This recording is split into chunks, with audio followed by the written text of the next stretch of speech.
Welcome to Worlds Collide, a wrestling card podcast for wrestling fans by wrestling fans, featuring Tony Vella from WrestlingTradingCards.com. This is like a stock market. And Zhan Morning from Wrestling with Cards on YouTube. And I'm not saying there's a right or wrong answer, I'm just posing the question. Join them as they navigate the world of wrestling cards, helping you build a bigger and better collection and making some money along the way. What's up, wrestling fans, trading card collectors? We're back again. It's another week, and we're keeping this train rolling of Worlds Collide Wrestling Card Podcasts. We're going to keep flying the flag for wrestling cards, even if not a lot of people are.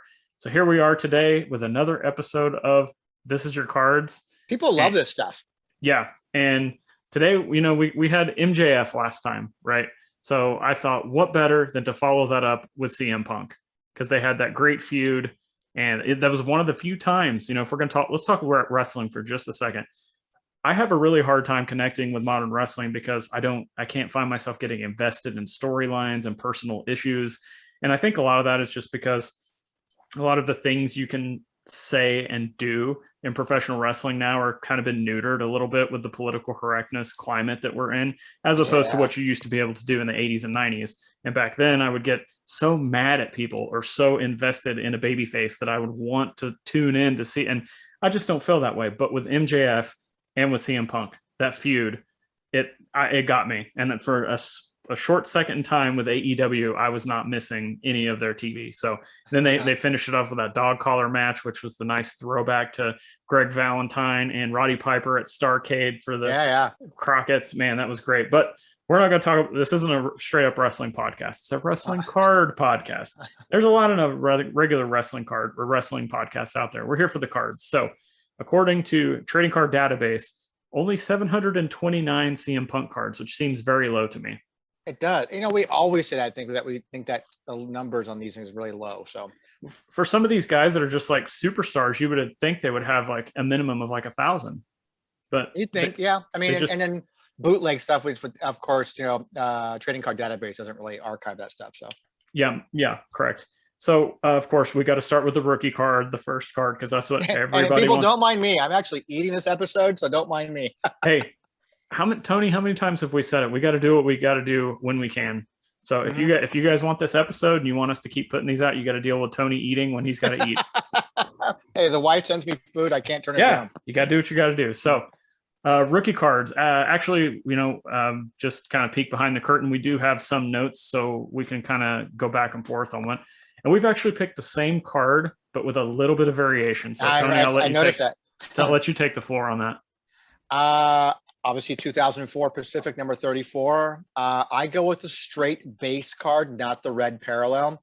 My reason for that is because I treat parallels and chase cards as it's not part of a base set. It's sort of a little bit of a homage to the old Beckett definition of what could be a rookie card kind of sense. So I still have that mentality a little bit. I would go with either one, the red parallel or the base, but I would, as a more of a purist mentality to myself, I'd probably just say the base set, number 34. I went with the same card, but I went with the red. And I think that's coming from my sports card background of what are the rookie cards that everybody ends up going after, down the road. And it's not the base cards. It's the low number parallels. It's the rookie patch autos. It's those kind of things. So my mind, Flair Jordan. Except for that. Yeah. Stick around next week, guys. We're going to have We're going to have an interesting discussion for you next week about rookie cards. You're going to love it. But sticking with this, that's immediately what my mind went to. And I don't think either of us are right or wrong. One thing I do want to throw out here is he also had that tag team card in the same set. Yep. The Gathering. So a lot of people may want to consider that. But I mean, I like this card because it's just him. Like, it's kind of like the Brock Lesnar. He's got all these cards in the same year, but everybody picks that one because that's kind of and I think that's kind of what we decided on here. Another thing I like about this card, I just talked about his dog collar match with MJF, and we're going to talk about another dog collar match later on. But in this image, he's got the dog collar on, and I think that's just a really cool, like, career thing that kind of ties things together for this card. Yep. All right, moving on. Best card. I'll start this one, and this is 2006. I don't know how to pronounce this. Is it Lamon cards? Lemon cards, yeah. They That's are how we kind of pronounce it. acetate cards. They're clear plastic. I've yet to see another design in wrestling cards. I've seen some sports cards kind of do similar stuff to this, but this is a very unique design where it's a real cool picture. It's clear, and the card, it's a basic design, but it's just something that's really unique and different. So it's card number 76. You can check that out, wrestlingtrainingcards.com or anywhere else. Start with wrestlingtrainingcards.com, obviously. And if for some reason we don't have images up, then you can go check somewhere else. But I've seen some other people talking about these sets of cards, and I don't know that they're that rare or scarce. Maybe you can tell us more about them, but it's just not something I see a lot of people talk about. And they put out multiple years, by the way. So it's 2006, 7, 8, 9. They put out multiple years, keeping the same type of design, as a matter of fact, too. You know, the roster changes and stuff like that. But it's usually a picture of someone on the left side of the card, and then almost kind of like a cutout where the rest of the card is clear. And the back of it would have like on that, you know, now the cutout is on the right side of the card. It would have like bio information, stuff like that on the right side. They pop when you get those things signed. If you want to get this, I was going to say that they pop so well with paint pens on there. They're just a cool looking card. I know that someone was looking for some, Zack Ryder and Brian Myers type of, rookie cards like that from that, and I found them in storage.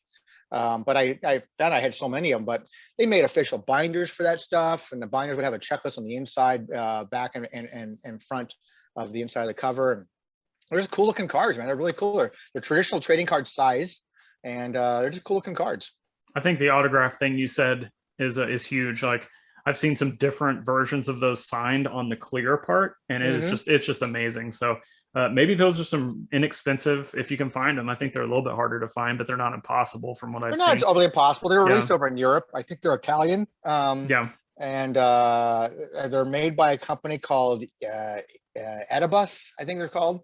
And they've made other kind of things out there too, like little gaming type cards that are smaller in size, and they're collectible, of course. You know, there's a game aspect to it, but there's also a collectability aspect of it. Like, and so they made a lot of stuff. There's a lot of stuff that came out of Italy and of Europe's like that.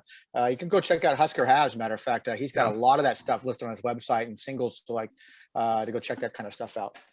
Again, great cards if you can find them. If you're going to an indie show and or a convention or Top Rope Con or wherever someone's signing, if they've got cards and they're in this set, it'd be a good one to pick. So, Tony, you are up with your best CM Punk card.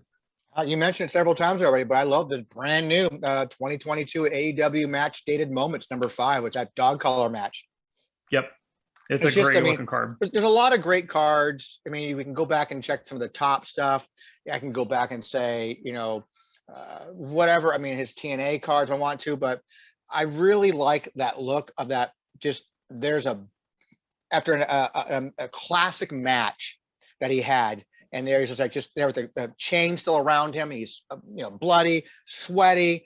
It's just a great looking card. I think and I'm not a big fan of action type cards, but it's almost like an action in the ring posed. It's just a great looking card. I love it. Also, interesting talking point with that is too with CM Punk. Other than people who are looking for the rookie cards or collecting a specific sets or looking for a specific auto, it seems like many of the people are kind of like not paying attention to what he had in Tops and TNA. It's like they know he did that stuff, but they're like only collecting his AEW stuff. And I think when you do these match dated moments with these images from the match that people can resonate with, and hey, I was in the crowd that night, or this is the night I became a CM Punk fan. I think those are the style of cards that are kind of going to appeal more to some of the modern collectors who are wanting to collect what it is that they're watching today. And they're not necessarily, even though I disagree with it, they're not wanting to go back and dig into the past and find all the rare stuff. So whatever gets them involved, man. Yeah. I mean, that could be a stepping stone to what other cool cards does this person have that I'm really into now? And I guess who's to say if they don't have that mentality and they buy this match dated moment card and they hang on to it for 20 years, then they're doing what I do. And they're looking at something from 20 years ago and like, oh, I remember right where I was, blah, blah, blah. Yep, exactly. So gotta love wrestling cards. All right. Worst card. Um, 2008 Ultimate Rivals, John Morrison. Let's see. I have the card number here. It is card number 8. Number And 8. it is this. Okay, he's drop kicking John Morrison, but he's got like John Morrison and him both have like the weirdest poses. It's an action shot, so of course I hate it. But you guys just have to go out and look at this. 2008 Topps Ultimate Rivals with John Morrison. It's hideous. Yeah. I have to go look it up because I don't know what the image is, but I believe you. I mean, it sounds horrendous. It's just so awkward, the poses that they're making during this drop kick. I had the 2013 WWE Best of number 52. He's got a shaved head. He's got with Vince on his back and like a fireman's carry type thing. It's I don't know. It's just again, in-ring action shot. Already hate it. And then 2010 WWE Flagship number 36. It's just got this stupid look on his face. He's in some action shot with Mysterio. So yeah. And again, it's action shots. Like I always gravitate towards that. If it's an action shot, it's already strike one. So then I go and look at it like, okay, is it that bad of an action shot? Is it doing like a special finishing move? Does it look like he just took a dump? What's going on with the picture that I don't like it so much, other than the fact that it's an action shot that I don't like? And I think both these cards probably, hit all the check marks for me. We've got this theme. It's always the same thing between us. It's the action shots and the facial expressions. It really is. It's just like, it's some odd thing. And I don't know what it is. I mean, there's a couple of them when I was doing some research for a different card for hopefully a future episode where I didn't like a particular shot and it was just a regular studio pose shot. And I thought this is a horrible looking picture, but I found something actually worse. So, and on the flip side, like I still, it's kind of a borderline whether you call it a posed shot or an action shot. There's some I like that are actually action shots, but they're posed in action. And an example I could give of that was like the Prism Brock Lesnar release where he's, you just mentioned him having him in a fireman's carry. Brock's got him in a fireman's carry. So it's technically an action shot, but when I look at it, it immediately makes me think of every time Brock wants in the ring and he just creates havoc and he's got that menacing look on his face. Well, you open the door here and I'm going to just interject with that. And that is, for all the hate that a lot of not a lot, that a good number of people out there that want to complain about Panini and the Prism product, and there's others who actually love it, and there's others just on the fence.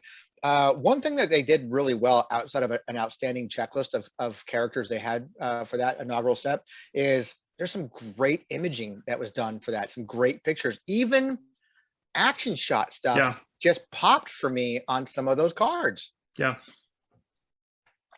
I just had to say that about Panini Prism. Yeah, I agree. There's a lot I don't like, but there is a lot. Like I just gave you an example of a Brock Lesnar card that, I mean, how many Topps cards does he have where he's got somebody getting ready to F5 him in the fireman's carry, but for some reason this Prism one just pops for me. Isn't there like a killer like Paul Heyman one in that one too? Like he's like, well, he's leaning, he's got the belt and he's like leaning at the camera. Which is awesome. Yeah. And I could be wrong. But when I was looking at it, I was looking at the background and I was like, is that the Madison Square Garden ceiling behind? Because if it is, that's a cool effect with him being from New York and his history there. But I don't know for a fact that that's what building that's in. But if somebody knows, you can correct us, tag us on social media, leave it in the comments of the show. Moving on to the card we would create. So I would create actually a series of cards. Maybe it's 5, maybe it's 3. Like you could you could figure it out if you really wanted to put out this set. But I would make it a relic and autographs series from his feud with Raven, which in my opinion was one of the most fun and awesome things I ever saw him do. I talked when we started off the show about being invested in this storyline with Raven and CM Punk being the straight edge and their rivalry they had and the bloody cage matches and the dog collar matches and all the little intricate storytelling that went on. And again, this is Ring of Honor, which didn't really have I don't even know if they had TV at the time. I saw all this on DVDs. So you've not got a huge platform, but yet they're telling the story that people still talk about to this day. So I think it would be cool if you could get some relics, bloody fist tape maybe some pieces of chain, pieces of chain link, something like that.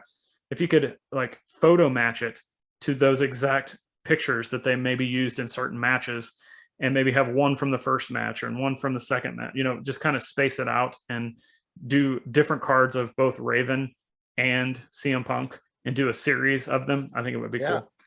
Historical memorabilia set. Yep. That'd be kind of cool. Yeah. That would be actually pretty awesome. I guess it's my turn. Absolutely. Long ass pause there. It's like, well, we can say anything. I'm going to find it very interesting, by the way, before I say what mine was to be. Mine's pretty simple anyways, but I find it interesting that as much as we talk about how much there's this gravitation towards gold and one of ones, that always are fantasy cards. If we could create a card, never revolves around that. It always revolves around memorabilia. It always revolves at some kind of a relic, autographs. It's like, well, if all the craze and all the hype and all the wonderful, the super valuable stuff that'd be cool to own, it's going to be like, shiny stuff of just numbered, limited stuff. Mm-hmm. We never designed something like that. Like, I want to have just like a gold numbered to 10 of him in a bloody face from a dog collar. I mean, we don't ever talk about that. Yeah, and I don't know what that says about us. Like, are we the diehard wrestling card collectors that have just gravitated to that stuff because that's what we've always done?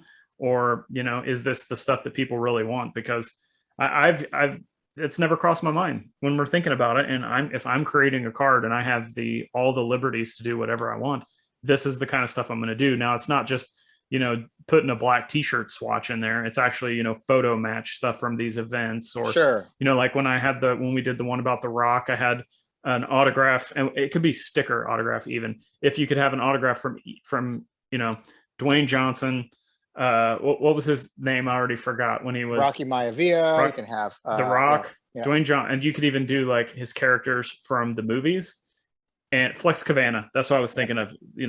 So you're not going to find, and when you find those, like these people go crazy for Rock golds and Rock out of 5 and out of 1, all this stuff, and those are, they're cool looking cards, but if I have to pick, I'm going to pick the crazy auto relic thing every single time, regardless of value.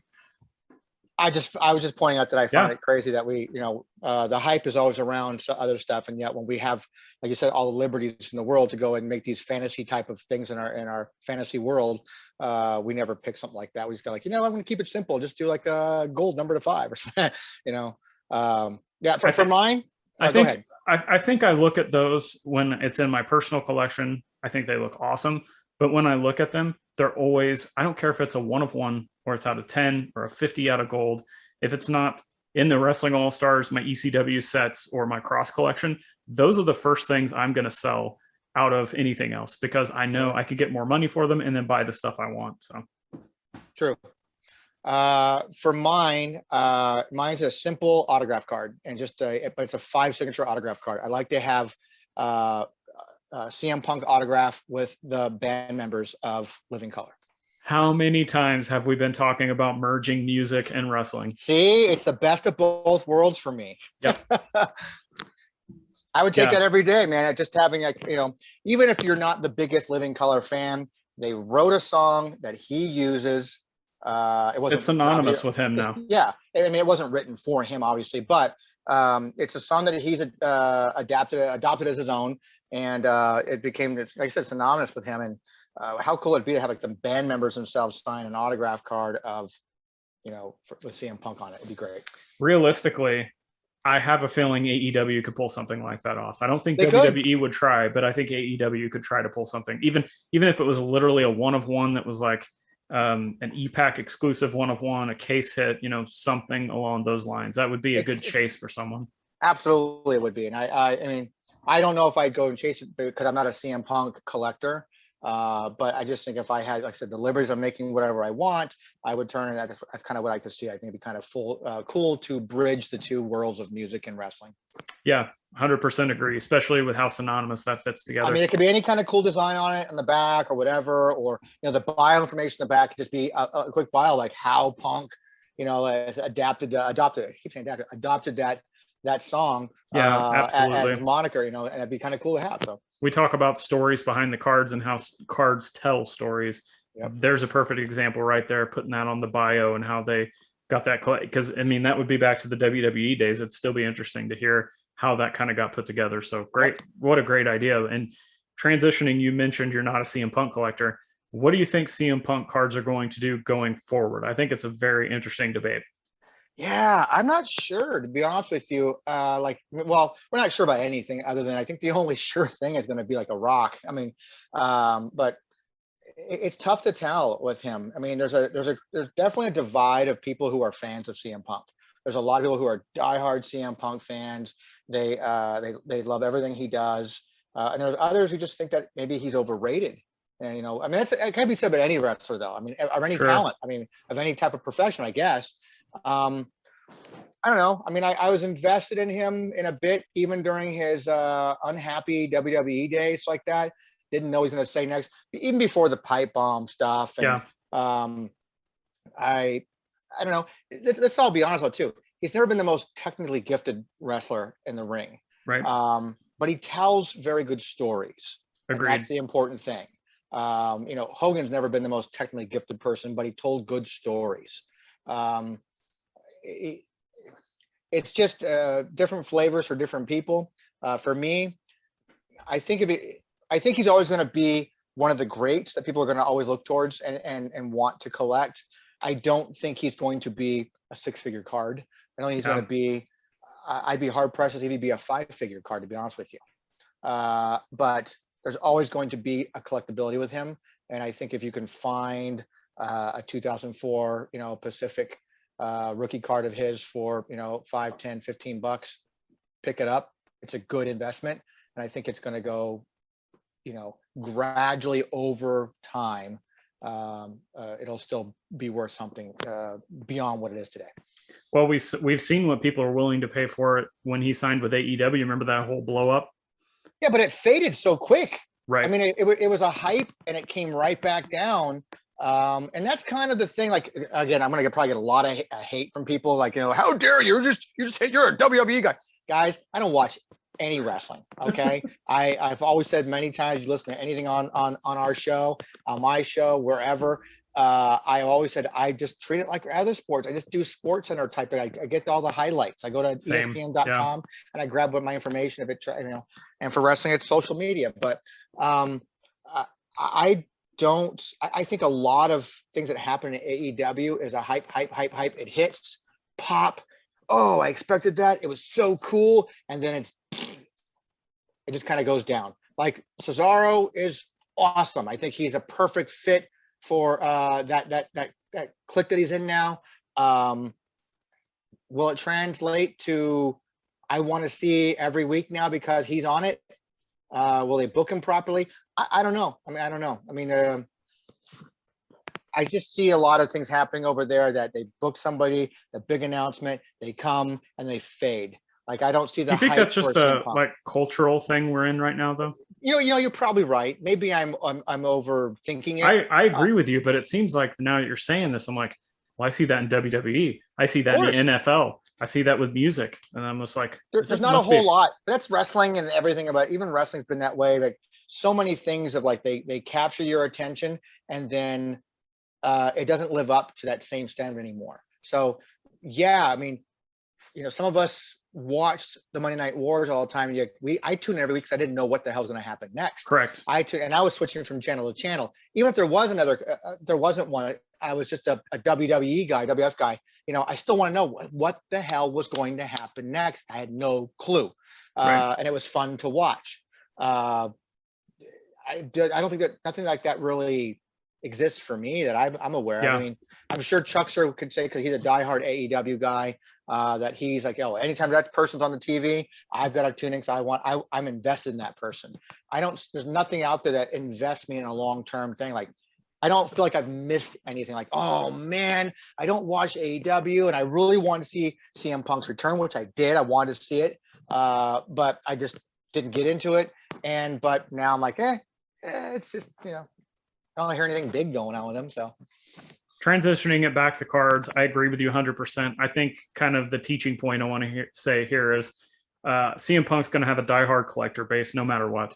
But I think the thing that people need to realize, and this is across the board with wrestling cards, and I just don't think people have figured it out yet. Cardboard irrelevancy. There are people who are going to continually sell and be popular and sought after in specific cards. Hogan, Rock, Flair, I mean, Sting, maybe. Seth Rollins is getting up there. Roman, of course. Becky Lynch, Alexa. There's these names we're going to continually see over and over and over again, especially setting these top. Andre, that's another great example. Speaking of setting records on sales. But we keep getting this groundswell of people that are like, maybe they're popular now, or maybe they were popular. And I'm going to put CM Punk in this, and that, maybe he's undervalued or underappreciated. And that could be the case. And while I will agree with that, it's also stated that, hey, the masses have agreed that they don't want to pay that much money for this person's card, and that they're not clamoring to get all of this guy's card. And I think at that point, the collectors need to continue to collect whatever they want to collect. And if they're CM Punk collectors, you got to have all of them, especially if you're a super collector.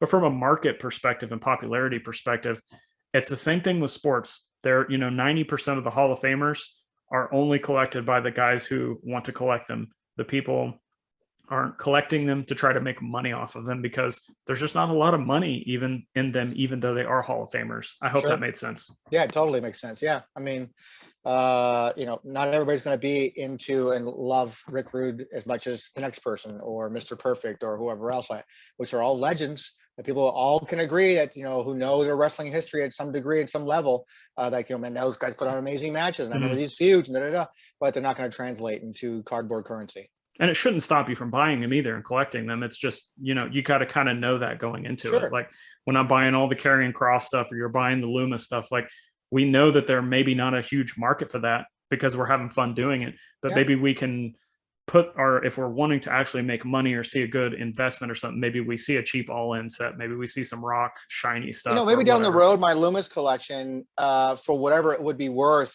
10 years down the road, maybe I say, you know what? I'm not interested anymore. It's like that the guy's, retired or whatever kind of thing. I'm not interested anymore. Now I'm going to sell it all and moving on to something that I'm more invested into. It's like that. Right. I mean, again, the lane changes can happen anytime. Absolutely. So for the time being, I'm having a lot of fun. It's all that matters. Yep. And I hope you guys had fun listening to this. Tony, let everybody know where they can find you. WrestlingTradingCards.com, bottom of every single page. You can find ways to contact us. Use the contact us form on the site if you want to as well. Also, guys, check out Top Rope Wrestling Con. It's going to be September 16th and 17th in Tampa, Florida. Roster is hopefully going to be updated a little bit more here in the coming weeks as we get permissions from people. And then, I don't know when this is going to air, but of course, we'll be at the National next month. So come check us out. The National will be hopefully easy to find. I can't wait to see the content and hear how that goes. To my knowledge, this is going to be the first even blip on the radar of the National of wrestling cards as a whole. I mean, sure, people have them there, but as far as like people there representing with the wrestling card hobby and showcasing others who are selling possibly or talking about, just getting conversations going about wrestling cards. Love to hear what some of the sellers and dealers are, what their thoughts are on wrestling. Is it selling for them? Did they get into the Prism stuff? Did they, are they old time? I mean, it's just so much fun. Yep. Yeah, it's going to be good for everyone that's there. You can find me at Zhan Morning on all social platforms, Wrestling with Cards on YouTube, Wrestling with Cards, the podcast. Please subscribe to both of those. And more importantly than those, please subscribe to this show. If you enjoyed today's show, please give us a 5-star review, whichever podcast platform you're listening to this on. And by all means, share this with a friend. If you thought we brought you value, tell somebody about the show, share it on social media, share it with a friend, a family member, get people to subscribe. Just continue to, grow the listener base and grow the hobby, because me and Tony have both said we do this because we love the hobby and we're trying to grow the pie and get more people into it and realize how much fun this is. Anything else before we get out of here? I think that's it, man. Thank you guys for listening. We'll see you next week. Until then, keep collecting and having fun. That's what it's all about.